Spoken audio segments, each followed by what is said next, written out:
For a person's health, there are many controllable factors that you should think about in order to stay fit and so you don't get any illnesses.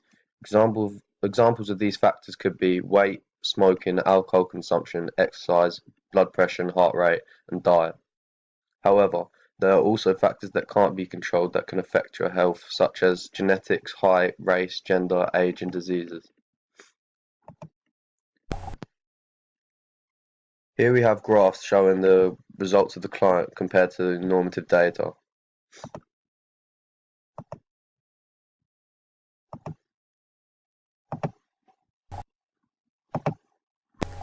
For heart rate, her BPM was 78, which compared to normative data is average, but I expected it to be quite high as she does quite a lot of exercise per week. For her blood pressure, it was 126 for systolic pressure and 76 for diastolic, which is fairly good compared to average as her diastolic pressure is low but won't cause any risks, and her systolic pressure is only a bit above average but can easily be improved. For BMI, her results show that she is normal weight but is close to being below average, which is not a problem as it could mean she is just quite skinny and doesn't have a lot of muscle mass. For her height, her peak flow result is 60 litres per minute higher. This shows that she is way above average and that she has a very good lung function. This is probably because she does quite a lot of exercise and most of that will be aerobic, which increases the respiratory system and cardiovascular system. Compared to the normative data, her waist to hip ratio is excellent, which shows she is skinny, which will help because she wants to improve stamina, and to do that you need to have a low body fat percentage.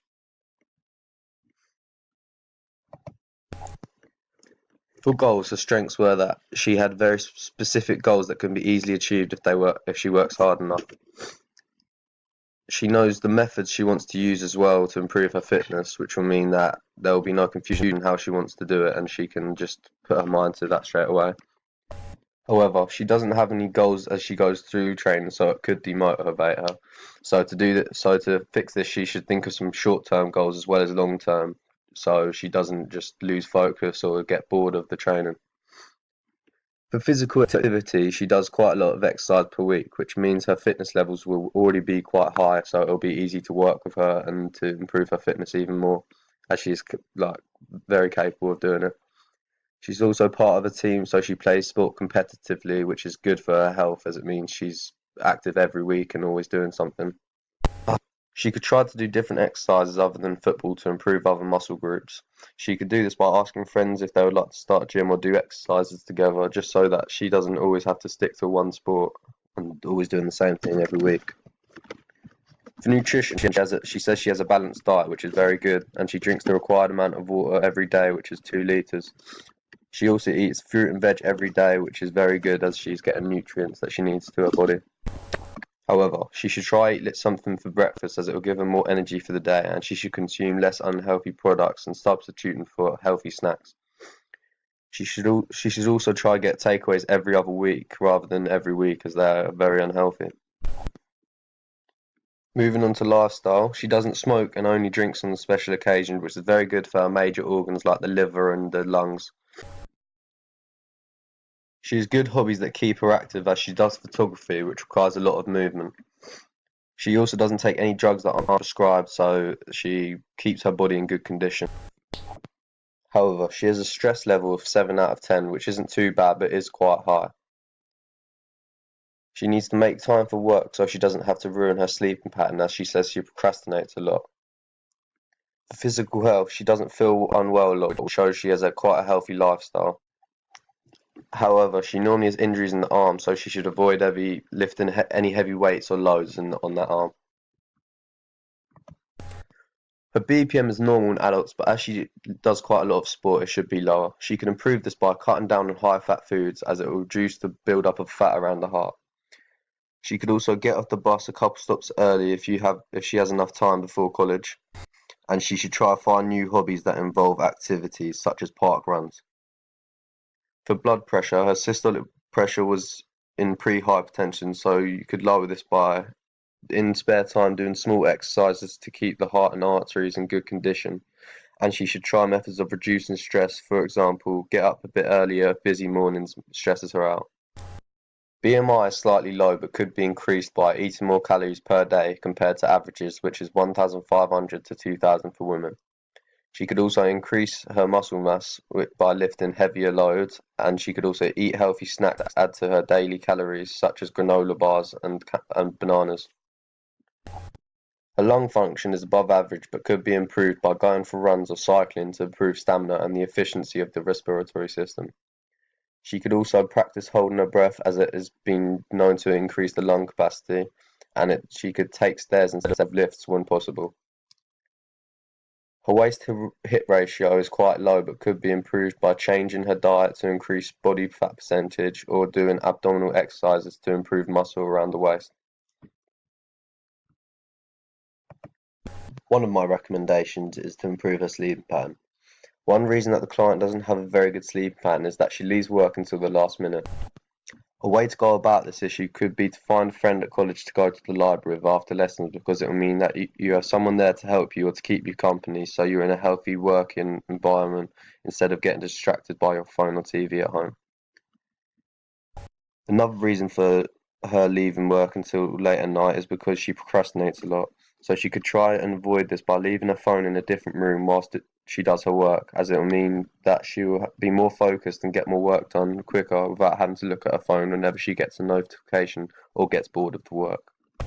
Another thing she could do to improve her sleep pattern is to avoid looking at electronic devices such as phones, tablets, and TVs before going to bed, as the blue light reduces the hormone melatonin, which helps you sleep. You could prevent this by getting apps which block blue light coming out of the screen, or you could find a hobby to do before bed, such as reading or drawing. The benefits of her improving her sleep pattern would be that it will lower elevated levels of stress hormones, and it will improve her blood pressure, which is good as her systolic pressure is a bit higher than average. Sleep also keeps the heart healthy, as it reduces stress on the cardiovascular system, which will help her in terms of fitness because it means her heart can supply more blood efficiently during exercise, and it also means that her resting heart rate may decrease. One way to reduce stress is by downloading apps such as Headspace and Calm, which are designed to make you feel more relaxed and to stop thinking about everything that causes you to feel stressed. Another good way to reduce stress is meditation, which is simple and inexpensive method and is used by many different people, as it is very effective and provides good results. You can find meditation videos on YouTube, or you can do it independently, as it is entirely up to you. Finally, you could create a diary of all the things you need to do each day, as it will help you stay organized and keep you on top of things like chores and work, which will hopefully mean that you won't have to stress about forgetting to do things, so it is a very smart method to use. You can fill out your diary the night before as well, so it is ready for the next day, and it can be kept on your phone so you can look at what needs to be done wherever you are and at any time, so you don't need to worry about it. Benefits of reducing stress could be that it will mean that you have a healthier heart, reduced blood pressure, less risk of heart attack, and it helps your mental health. My last recommendation is to decrease her heart rate. It's a well-known fact that unhealthy foods can cause fat to build up around the heart, so if you cut down on fatty foods, then your heart will become healthier and heart rate will decrease. You can cut down healthy foods by planning your meals beforehand, because it means that you will always have something in your house to eat, so you won't need to buy takeaways or unhealthy snacks from the shop. Also, you know what you are going to eat, so you are less likely to experience cravings and the temptation to buy more food. Another way of decreasing heart rate is to do more exercise, because it builds more muscle around the heart, so it can contract with more force to push a high amount of blood out in each beat. So BPM will be lower as the body tissues need more oxygen less frequently.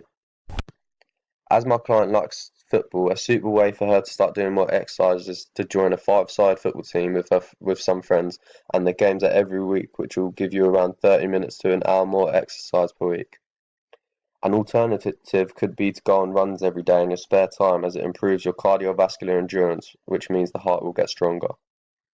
Benefits of decreasing the heart rate are the heart will work more efficiently during exercise, so you can work for longer aerobically, and it also reduces the chance of being at risk to conditions such as coronary heart disease.